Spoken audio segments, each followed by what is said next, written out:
For as long as I can remember, I've been stuck in this forgotten corner of West Virginia. Life was always a struggle. My foster parents never much cared for me. They wouldn't even let me go to school when I was old enough. It took 2 years of pressure from the town before they finally let me set foot in a classroom. That all changed 3 years ago when a flash flood triggered a mudslide that swept them away. I was living in a dorm at the school, which is the only reason I'm still alive. But things got even harder after that. I figured I'd be stuck in that mire forever, but it seems like fate finally decided to cut me a break. I was just heading out the door for my dishwashing shift at the diner when a police cruiser pulled up in front of my rundown apartment building. Tailing was a sleek, black Escalade. The doors opened, and a middle-aged couple stepped out. I stared at the man's face, and my heart gave a violent lurch. A state trooper walked over, holding a file. "Are you J.D. Vance?" I nodded, and what followed was a scene straight out of a daytime TV show. My new father had his driver hand thick envelopes of cash to the neighbors who'd helped me out over the years. After a round of quick goodbyes, I sank into the plush leather seats of the luxury SUV. "Your name was Ethan Donovan," my father started to explain as the car pulled away. "Back then, we were just starting out. Your mother and I were working around the clock to get the business off the ground, so we left you with your sister. She's 6 years older than you, but she was only 9 at the time. She got distracted playing, and all these years," he said, his voice thick with emotion, "we never, ever stopped looking for you. So, my name was Ethan Donovan, and I had a sister. What's the family?" I started to ask, unsure of how to even phrase the question. "Your sister is Chloe Donovan, the actress." My mother jumped in, her eyes shining. "She's filming in Europe right now. When we told her we'd found you, she broke down crying and said she wanted to stop production and fly back immediately. The earliest she can get here is probably tomorrow."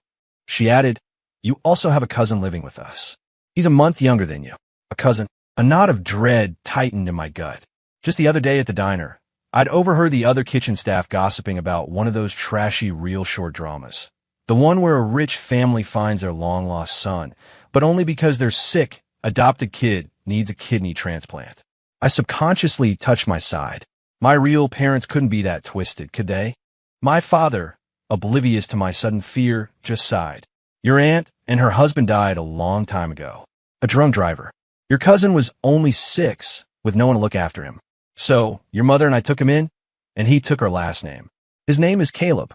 I leaned back against the headrest, my mind racing. An adopted cousin. The real heir versus the replacement. This whole situation had a bad smell to it. If this Caleb guy was decent, then fine. But if he was like one of those characters from the web novels, the kind who's stolen my life and now wants to make my existence a living hell. I ground my back teeth together. I'm not one of those spineless protagonists who just turns and walks away.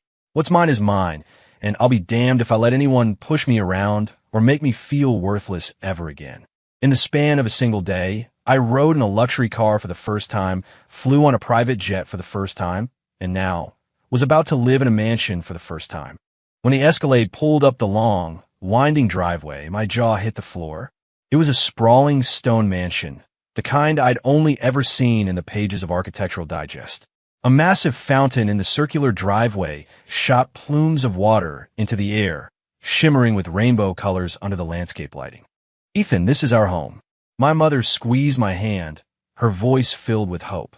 As we reached the grand front entrance, a handsome young man in his early 20s was waiting for us.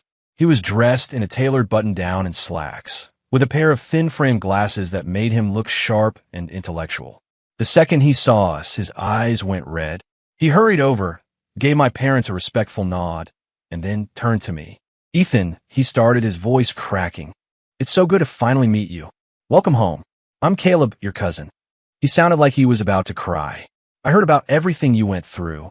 It's a miracle you're finally home where you belong." Before I could say anything, he turned back to my parents, his eyes welling up even more. "I'm so happy for you both for finally finding him." With that, he picked up a suitcase that was sitting by his feet. Now that Ethan is back, it's not right for me to keep taking up his space. The life I've had, the privileges I've enjoyed, it should have all been his. "I'll leave now." He wiped a tear from his eye. "Please, take care of yourselves. And thank you for everything you've done for me all these years." I watched his little performance, this whole song and dance of him pretending to leave, and I had to stop myself from laughing out loud. Here we go, I thought. What a two-faced snake. Motherfucker. You want to play the victim? I can do that, too. As he turned to make his dramatic exit, I secretly dug my nails into my own thigh. The sharp, searing pain brought tears to my eyes instantly. Wait, my voice came out as a choked whisper, trembling even more than his hat. Don't go. Caleb turned back, a flash of genuine surprise in his eyes. I wiped my face, letting the tears fall freely. I shouldn't have come back. The minute I show up, I'm already tearing this family apart. How could I do that to my own parents? I looked at my mom and dad. My head hung low in shame. I've spent my whole life in a small town. I barely finished high school. How am I supposed to compare to Caleb, who's had the best education money can buy? If I stay here, I'll just be an embarrassment to you. Maybe it's better if I just leave before I cause any more trouble. I grabbed my own worn-out canvas duffel bag and turned towards the door. What is this nonsense? My father grabbed my arm, his grip firm. You are my son. Even if you don't know a thing about this world, that's our fault. We have so much to make up for. My mother rushed to my other side. Ethan, don't even think that. We feel nothing but love and guilt for what you've been through. We could never, ever be ashamed of you. I snuck a peek over my shoulder. Caleb's face was frozen, a mask of disbelief. My father turned and glared at him. Caleb, stop this foolishness. Do you really think we can't afford to raise two sons? You will always have a place here, but don't say things that will make your cousin feel unwelcome. My mother's tone was also tinged with annoyance. You know you've lived a life of comfort for over a decade while he suffered. The least you could do is be generous and mature about this, not throw a childish tantrum. For a split second, Caleb's expression twisted into a snarl. He gripped the handle of his suitcase, his knuckles turning white, before finally lowering his head. I understand, Uncle. Auntie. I saw him bite his lower lip as he looked down, and I knew exactly what was going on. Caleb's little gambit of pretending to leave was so transparent, my parents saw right through it. Their words weren't just comforting me. They were a clear warning to him. Good. I let out a quiet sigh of relief. It turns out real-life parents aren't like the clueless idiots in those web novel dramas, easily fooled by a few crocodile tears. But I glanced at Caleb. It seemed my new cousin was the one with a few screws loose. The days ahead weren't going to be quiet. Fine by me. The hell I've been through wasn't for nothing. If anyone wants a screw with me, they'd better think long and hard about whether they're up for the fight. The atmosphere at the dinner table was a little strange. Caleb kept putting food on my plate, a look of utter sincerity plastered on his face. I ignored him, not touching a single thing he'd served me. I just kept my head down and shoveled food into my mouth, knowing damn well he was already plotting his next move. Sure enough, the moment we finished eating, Caleb stood up. I'm heading upstairs, Ethan. You should get some rest, too. I just grunted in response. I waited until he was halfway up the grand staircase before I slowly got up to follow. As I reached the landing, I saw him standing there, his back to me, waiting around the corner. My stomach dropped. I stopped in my tracks. He spun around, his glasses slipping down his nose. The polite, scholarly look from earlier was gone, replaced by a venomous hatred that felt like it was laced with poison. Why did you have to come back? I didn't say a word, just waited for him to continue. I heard your foster parents died in a mudslide. He took 2 steps closer, his voice a low, menacing hiss. Why didn't you die with them? Why did you have to come back and try to take what's mine? How can you be so selfish? His words were so twisted I almost laughed. My entire sense of morality felt like it was being ground into the dirt. Are you mentally ill? I asked, staring him down. I'm their son. If anyone's the imposter who stole someone else's life, it's you. This is my home. I've lived here for 16 years. I swear I can make everyone in this family despise you. I can make them throw you out like a dog. My internal alarm bells were screaming. Here it was. The real performance was about to begin. He leaned in closer, a cruel smirk on his face. Who do you think they'll believe? Me, the son they've raised for over a decade? Or you, the uneducated hick who just crawled out of the backwoods? Before I could react, he suddenly swung his elbow back, slamming it into a large ceramic vase sitting on a pedestal at the corner of the landing. It crashed to the marble floor with a deafening shatter, sending shards flying everywhere. Ah! He screamed, stumbling backward and conveniently falling right onto a pile of the broken pieces. What was that? What's going on? I heard my parents' voices from downstairs, followed by the sound of their hurried footsteps. I looked up to see them halfway up the stairs, their eyes fixed on a shattered vase and Caleb's hand, which was now bleeding from a fresh cut. Caleb's eyes immediately filled with tears. His voice trembled as he looked fearfully from them to me. I'm so sorry, Uncle Annie. It was my fault. I was talking to Ethan and I said the wrong thing. I upset him. He didn't mean to do it. Please don't be angry with him. I just stood there, watching his pathetic, backstabbing performance. It was almost funny. My mother came up the rest of the way, looking at the mess and then at me. Ethan, what happened here? Caleb kept the act going. It was really my fault. I wasn't standing properly. I rolled my eyes, too tired to play along with his soap opera. I didn't break the vase. I glanced at the shards on the floor, my voice flat. Of course, I don't have any proof. You can believe me or not. I looked them straight in the eye. I suggest you install some security cameras around the house. It would prevent this kind of he said, she said bullshit in the future. My father was silent for a moment. Then he put a hand on my shoulder. We believe you, Ethan. We know you wouldn't deliberately cause trouble. My mother nodded in agreement. They both turned to look at Caleb, their expressions hardening. Caleb, is there some misunderstanding between you and your cousin? If you have something to say, say it. Don't resort to this kind of drama. The color drained from Caleb's face. His bleeding hand clenched into a fist, and he couldn't hide the bitter resentment in his eyes. He bit his lip and looked down. No misunderstanding. I guess the vase wasn't placed securely. It must have fallen on its own just as Ethan was walking by. I must have seen it wrong. He looked up at me, his voice barely a whisper. Ethan, I'm sorry. I jumped to conclusions. Please don't be mad at me. Can you forgive me? I let out a short, sharp laugh and said nothing. His story was falling apart, and that was the best excuse he could come up with. Who did he think he was fooling? My parents exchanged a look and sighed, not saying another word. They just asked one of the housekeepers to clean up the mess. They didn't believe his ridiculous story for a second. They were just trying to save him some face. You don't build a billion-dollar empire by being unable to see through a teenager's clumsy theatrics. Clearly, my dear cousin hadn't counted on the fact that the parents who had raised him for 16 years weren't about to blindly take his side. I glanced at Caleb's lowered head and smirked. I've eaten shit for 16 years. I've seen every kind of asshole and every dirty trick in the book. My backbone is made of steel. You want to make me suffer? Not a chance in hell.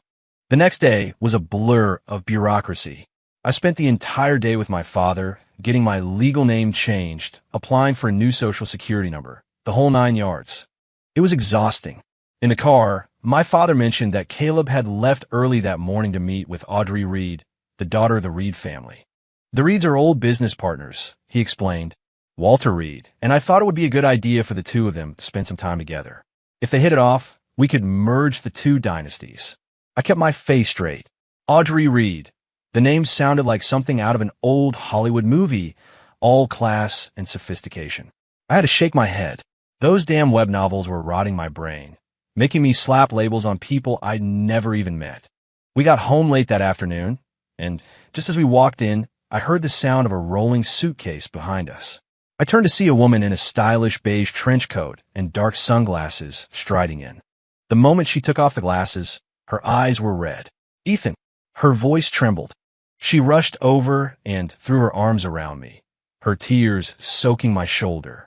I'm so sorry. It's all my fault. I should have been watching you. I'm so sorry you had to suffer so much. I stood there, frozen, not knowing where to put my hands. This had to be my sister, the famous actress Chloe Donovan. On screen, she was this untouchable, glamorous star. But right now, she was just my sister, holding me and crying. It's okay, I said, patting her back awkwardly and gently creating some space between us. You're just a kid, too. It wasn't your fault. The people to blame are the ones who took me. She wiped her tears and managed a small smile. You're pretty good at this whole comforting thing, aren't you? Just then, I felt a hateful glare coming from the top of the stairs. I didn't have to look to know who it was. I was surprised he was back so soon from his date with Audrey. When Caleb saw that I'd noticed him, he plastered on a fake smile and came down. Chloe, you're back. I thought you were still filming in Europe. My sister's face hardened. My little brother, who's been missing for 16 years, was just found. Don't you think it's reasonable that I couldn't wait another second? I took the first red eye I could get. I could practically see the cracks forming in Caleb's friendly, harmless mask. Keep it up, I thought. Let's see how long you can keep this act going. The more he schemed, the faster he'd crash and burn, especially with a family that actually had their heads on straight. The following evening, the Donovans hosted a small reception at one of their downtown hotels. My father stood with me in the center of the ballroom. Everyone, I'd like you to meet my son, Ethan. After 16 long years, he's finally home. The room erupted in applause and congratulations. People were patting me on the back, telling me I had my father's eyes. I wasn't used to this kind of attention, so I just stood there with a stiff smile plastered on my face. Out of the corner of my eye, I saw Caleb across the room, champagne flute in hand, chatting amiably with some guests. He looked perfectly composed, but when his eyes met mine, I saw a flash of pure venom that he quickly masked. I just smiled to myself, not letting it show. Just then, my father pulled me over to another table. Ethan, this is Walter Reed, one of my oldest friends. He then gestured to the girl beside him.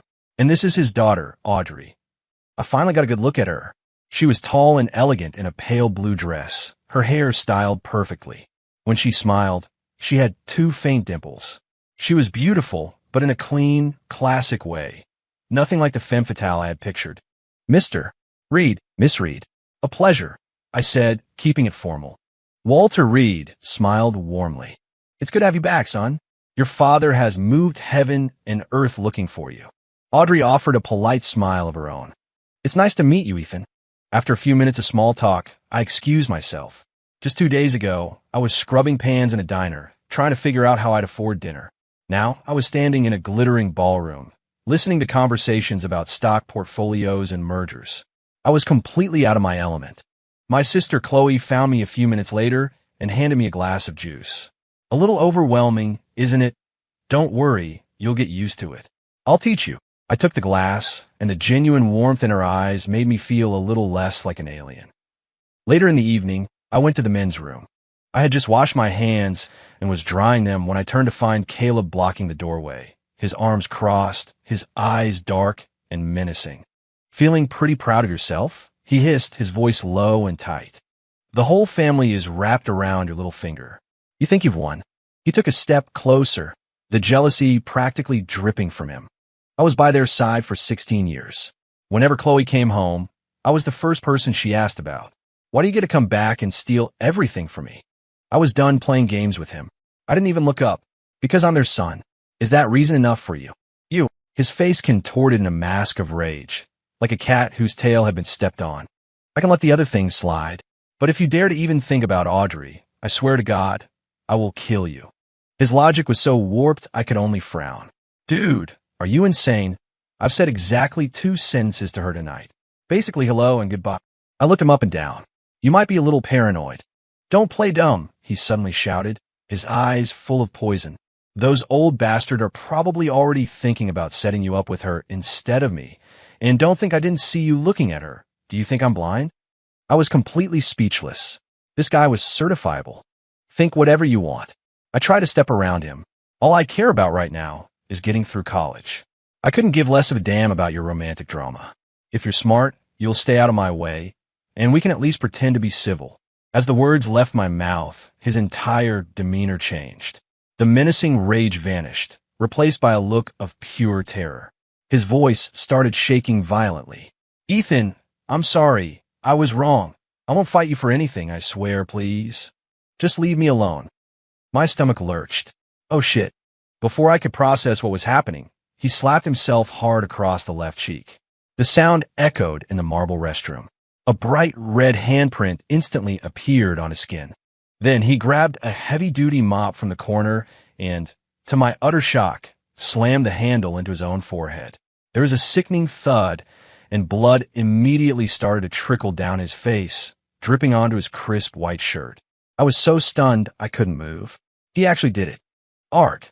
He screamed, stumbling dramatically out of the restroom. I ran out after him, but by the time I got to the corridor, the party had already devolved into chaos. Caleb, my God, you're bleeding. It was my parents and sister.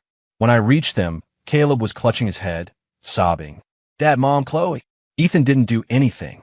I just fell in a restroom. It has nothing to do with him. Audrey was standing nearby, her face pale, her eyes wide with horror at the sight of Caleb's injury. My father's brow was deeply furrowed as his questioning gaze fell on me. Chloe stepped in front of me, her expression icy. Caleb, why don't you try telling the truth for once? Can you stop being so damn vague and manipulative? My mother looked from a weeping Caleb back to me. Ethan, you tell us. What happened? I just shrugged. I didn't touch him. Believe it or not, it's up to you. The air in the hallway grew thick with tension. Caleb was still crying, and Audrey was looking from me to Caleb, a thoughtful, confused expression on her face. My father took a deep breath and addressed the remaining guests. Everyone, I apologize for the disruption this evening. Please forgive our family matter. We will make it up to you all. That was the cue for everyone to leave. Soon, the only people left were our family and the Reeds. The hotel's on-call doctor had already bandaged Caleb's forehead.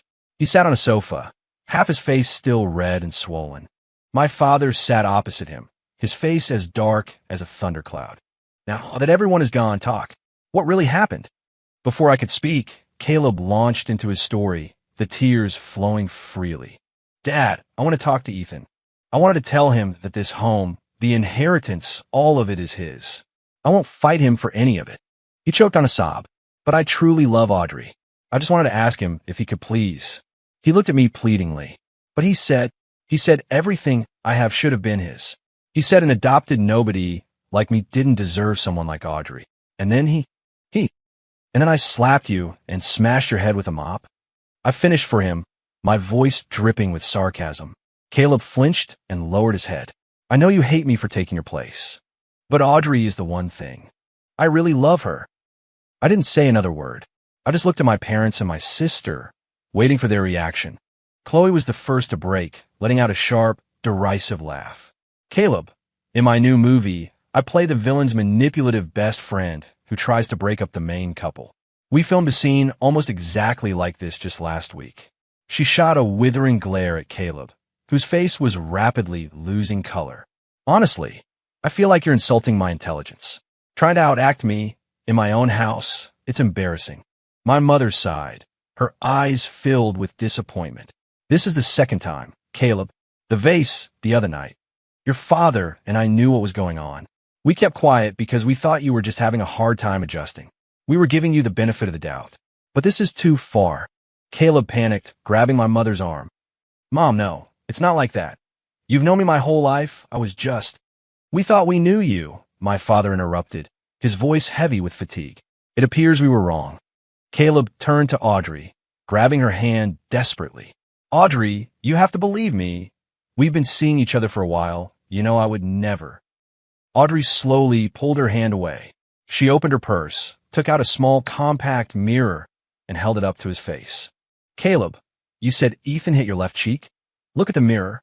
The handprint is upside down. That only happens when you hit yourself. All the blood drained from Caleb's face. I smirked, twisting the knife. And you said I hit you with a mop? Then my fingerprints should be all over it. I looked at my father. If you want to be sure, we can have the handle dusted for prints. That should clear things up pretty quickly. Caleb's eyes rolled back as if he was about to faint, but Chloe's sharp voice cut through the air. Don't even think about fainting. That trick only works in those garbage web dramas. No sane person thinks passing out solves their problems. Caleb, who had started to slump over, straightened up abruptly. Then he collapsed his knees on the floor, a mess of tears and snot. I'm sorry. Dad, Mom, Chloe, Audrey. I was just so scared. I was afraid you would all leave me for him, that I would end up with nothing. It was a moment of weakness. Audrey picked up her purse and stood to leave. Caleb, you have disappointed me more than I can say. The man I want to be with is not a petty, manipulative coward. Walter Reed shook his head. Donovan, let's put the talk of a merger on hold. I don't think Caleb is the right fit for our Audrey. No, Mr. Reed. Caleb scrambled towards him, but a security guard blocked his path. I really do love Audrey. Please, just give me one more chance. My father waved his hand in disgust. Get him out of my sight. The guards grabbed Caleb, who was now screaming and struggling, and dragged him away. My father turned to the reeds, his face etched with shame. Walter, I am so sorry. That boy is a disgrace. We will discuss the business alliance at a later date. After we sent the reeds off and returned to the mansion, my father lost his temper for the first time. He slapped Caleb hard across his already swollen face. You embarrassing piece of trash, he roared, pointing at the door. Get out. Go to your birth parents' old house and stay there for a month. And you'd better do some serious thinking about the person you've become. Caleb looked desperately at my mother and sister, but they both turned away, refusing to intervene. I stood to the side, watching as the guards dragged him away. His eyes, fixed on me, were filled with a poisonous hatred. I felt nothing. It just goes to show you. He dug his own grave. He could have had a life of ease and comfort, but he had to throw it all away on petty jealousy. One idiot. Still, a small part of me wondered why my parents didn't kick him out for good. Just sending him away for a month seemed incredibly lenient after everything he'd done. The next day, I caught my sister in a good mood and decided to ask, Chloe, don't you think Mom and Dad are being a little too soft on Caleb? She was in the middle of serving me some breakfast, and her hand paused. She sighed. There's some history there, Ethan. When Mom was in high school, she had leukemia. The only person whose bone marrow was a perfect match was her younger sister, Caleb's mother. After my aunt and uncle died in that car crash, Mom and Dad felt responsible for Caleb. They felt like they owed his mother a debt they could never repay, so they poured all of that gratitude and guilt into raising him. Even now, after what he's done, they can't bring themselves to completely cut him off. It all clicked into place, but a sense of unease settled in my stomach. That kind of love, tangled up with guilt, was a dangerous thing. I had a feeling Caleb wasn't going to just sit quietly and reflect on his sins. Things were calm for a few days. Chloe had to fly back to Europe to finish her film, and Caleb was supposedly atoning at the old house. I almost let my guard down, but then the other shoe dropped. I was on my way home from class when I got a frantic call from my father. Ethan, get to the university hospital right now. There's been an incident. When I got there, the emergency room hallway was buzzing with activity. Audrey was sitting on a bench, her face as white as a sheet. My mother saw me and rushed over. Ethan, on her way home from campus, two guys on a motorcycle forced Audrey's car off the road. Her driver was knocked unconscious, and they tried to drag her out of the car. She gestured towards a hospital room. Caleb was driving by and saw what was happening. He jumped in and fought them off to save her. They stabbed him several times before running away. I didn't go into the room. Audrey told me it looked like a lot of blood, but thankfully the wounds weren't deep and had missed any major organs. He wasn't in any danger. He'd just need a couple of weeks to recover. Did they catch the guys who did it? I asked my father. His face was grim. They're gone. It was a professional job. They were on an international flight before the police could even lock down the airports. I frowned. Something about this whole story felt wrong. This heroic rescue had completely changed Audrey's opinion of Caleb. But the timing was just a little too perfect. Nothing happens, and then suddenly, right when he's been cast out and a marriage alliance is off the table, he just happens to be in the right place at the right time to save the day. I stood outside the hospital room, looking through the glass window. Caleb was lying in bed, pale and weak, giving Audrey a fragile smile. But I could see the triumphant glint in his eyes that he couldn't quite hide. I turned and walked away, a cold smile on my face. It was clear his little timeout hadn't taught him a thing. It had just given him time to come up with a more elaborate, dangerous scheme. But did he really think this act would hold up? Even I could see the holes in it. My parents were just panicked and worried right now. Once the dust settled, they'd start asking the same questions I was. 2 weeks later, Caleb was discharged and moved back into the mansion. He wore a mask of convincing frailty, even offering me a small, deliberate smile, as if our previous conflicts had never happened. I ignored him. This quiet was just the calm before another storm. Only this time, I wasn't going to wait for him to make the first move. The following weekend, Caleb took Audrey out on a date. Dinner, a movie, the whole perfect boyfriend routine. By the time a movie let out, it was almost 10 at night. Caleb led Audrey to the underground parking garage. Just as they reached his car, 3 men in ski masks, brandishing knives, jumped out from behind a concrete pillar. Audrey barely had time to scream before one of them clamped a cloth soaked in chloroform over her mouth. She went limp in seconds. Caleb tried to fight back, but the other two men easily overpowered him, holding him down while the third knocked him out with the same chloroformed rag. When he woke up, he was tied to a cold steel pillar, his hands and feet bound tight. Tied to the pillar next to him was Audrey, still unconscious. It was a windowless room, lit by a single, harsh fluorescent bulb. In the corner, a security camera was pointed directly at them. "Well, look who's awake," a distorted voice crackled from speaker near the camera. It was electronically altered, impossible to identify as male or female. Caleb flinched, struggling against his ropes. "Who are you? Why did you kidnap us?" "I'm warning you. My family is the Donovans. If you touch me, they'll hunt you down." "The Donovans?" The voice chuckled. "That's exactly why we went to all this trouble." Another distorted voice, this one dripping with mockery, chimed in. "We stake you two out for days, waiting for the perfect opportunity. You've got the Donovans and the Reeds, two of the richest families in the state. We're about to get a very big payday." Caleb's eyes darted around frantically. "You've got the wrong person. I'm not their real son. I'm just adopted. You should have grabbed Ethan Donovan. He's the real heir. He's worth way more than me. I can tell you how to find him." "Nice try," the first voice scoffed. "We did our homework. Ethan just came back into the picture. To them, he's a stranger. You, on the other hand, they've invested in for 16 years. The voice paused, its tone becoming heavier. "And besides, you've got Miss Reed here with you, the sole heir to the Reed fortune. This one score will set us up for life." Just then, a third, more brutal voice cut in. "Boss, I say we make this clean. Once we get the money, we kill them both and dump the bodies in the river. It's too risky letting them go." Caleb's face went chalk white, sweat soaking his shirt. "No, please, we can talk about this. I'll give you anything you want. Just don't kill me." "Anything? What if we want a taste of your pretty little girlfriend here?" Caleb didn't hesitate for a single second. "Take her. Do whatever you want with her. Just give her something to knock her out, so she won't remember anything. Just please, once you have the money, let me live." He'd barely finished the sentence when the speaker went silent. And then Audrey, who was supposed to be unconscious, lifted her head. She flexed her wrists and, right in front of Caleb's horrified eyes, easily untied the ropes binding her. They had been tied so loosely it was clear they were just for show. Caleb's pupils shrank to pinpricks. The horrifying realization of what was happening dawned on him. But he was powerless, able to do nothing but watch as Audrey walked to the door and opened it. Standing in the doorway were my parents, their faces like stone. And me. "Uncle, Annie." Caleb's voice was a dry, cracking whisper. His body started to tremble uncontrollably. I let out a cold laugh. "Well, Caleb, you've really outdone yourself this time." It's not what it looks like." He stammered, his eyes darting wildly to Audrey.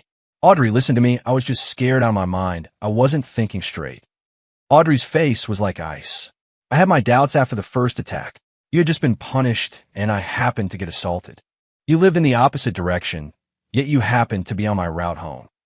You were stabbed multiple times, yet every single wound happened to be superficial. Caleb, do you really think I'm that stupid?" "No, that was... He struggled against the ropes, desperate to explain. I casually cleaned my ear with my pinky finger. Funny enough, I had the same questions. So I asked Audrey to help me stage this little play. We let Mom and Dad in on it too." I shook my head. "I can't believe you cracked in less than 3 minutes. For a guy who had the balls to stage a fake stabbing, you're a real coward when things get real."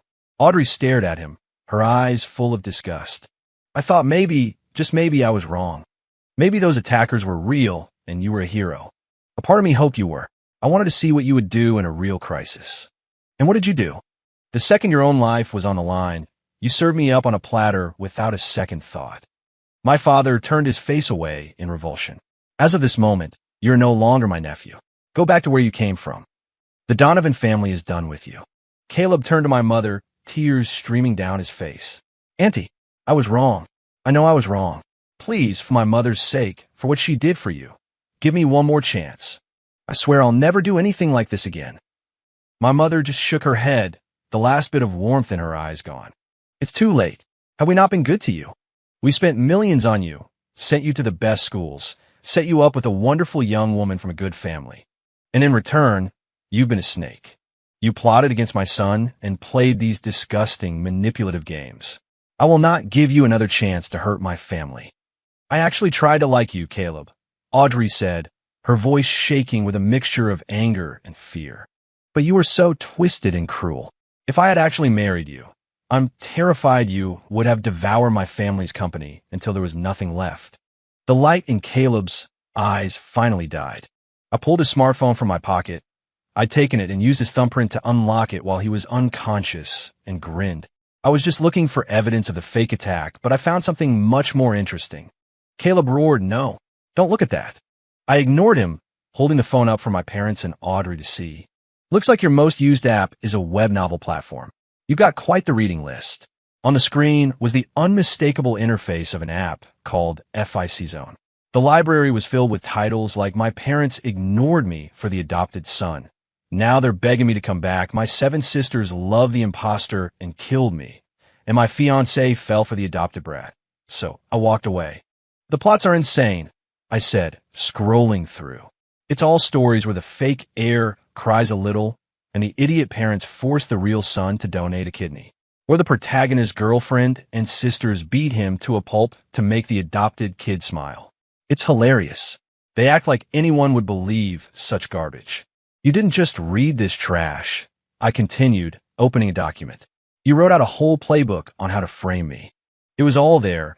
Plans to fake illnesses for sympathy, instructions on how to self-harm, to frame me for assault, and worse. I laughed. Did you really think real life works like these stupid stories?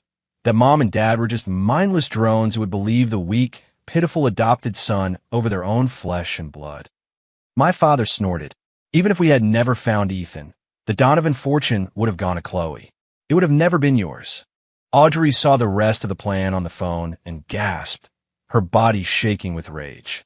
"You're going to drug me, frame Ethan for it, and then swoop in to play the hero, ruining his reputation forever. You are more evil than I could have ever imagined. I regret the day I ever met you." "What do you know?" Caleb suddenly shrieked, his mind completely snapping. "The first time that bastard met you, you called him Ethan in that breathy little voice of yours, like a bitch in heat. You always looked down on me for being adopted. The second the real heir showed up, you were ready to jump on him. Don't act so high and mighty." Smack! Audrey slapped him hard across the face. "You're insane. Reading those stupid stories has poisoned your brain."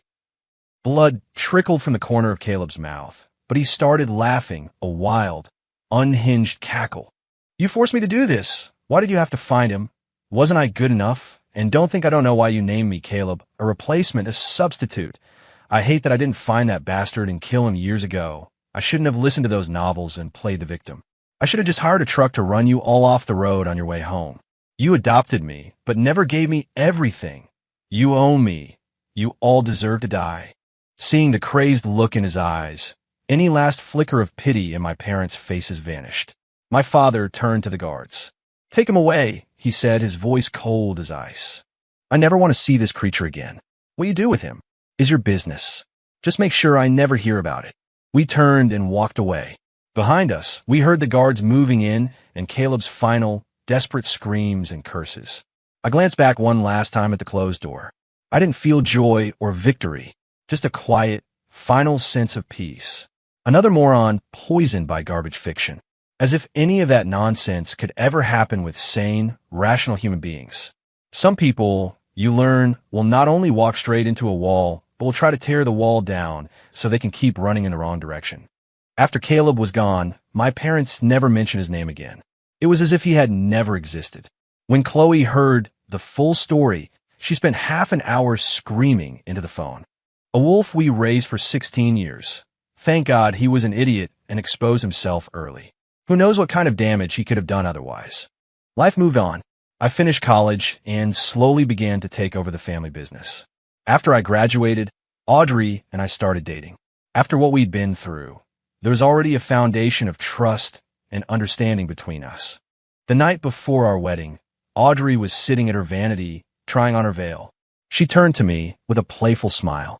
"Ethan, you don't secretly read those trashy web novels, do you?" I laughed and shook my head. I've tried. They lower your IQ. It's so bad, it's almost funny. Her expression turned serious. I need to be clear about something. I'm not one of those cliché, dramatic heroines from Story. I don't have some long-lost childhood sweetheart or a secret protege I'm funding. I'm not going to hire a hot male assistant or a personal trainer with wandering hands. I don't even like going to the gym, and I hate interns. I walked over and adjusted her veil. Of course I believe you, I said with a smile. Besides, any real-life CEO who acted as recklessly as those characters would run her company into the ground in a week. She laughed, and the light in her eyes was as soft as moonlight. The wedding was beautiful. My parents and Chloe were beaming. Our life together was quiet but steady. We didn't have a dramatic, sweeping romance. Instead, we built our love day by day, through shared routines and mutual respect. A few years later, she gave birth to twins, a boy and a girl, and our house became a whole lot louder. The Donovan and Reed enterprises merged, creating a true business empire. Every once in a while, I'll think of Caleb, but it's just a fleeting thought. He was nothing more than a frog in a well, ignorant of the vast sky above him. Watching my kids chase each other across the living room carpet, with Audrey leaning against my shoulder as she reviewed a contract, I lowered my head and kissed the top of her hair. A deep sense of peace washed over me. This is what life was supposed to be. Caleb's epilogue. Damn you, FIC zone.